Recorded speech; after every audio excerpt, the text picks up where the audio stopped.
आघुळल्या जीवाचं गभान तू, केवड्याचं पान तू, कस्तुरीचं रान तू, आघुळल्या जीवाचं गभान तू,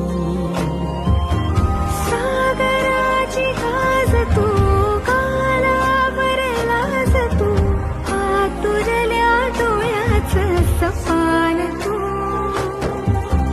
केवड्याचं पान तू, कस्तुरीचं रान तू, आघुळल्या जीवाचं गभान तू.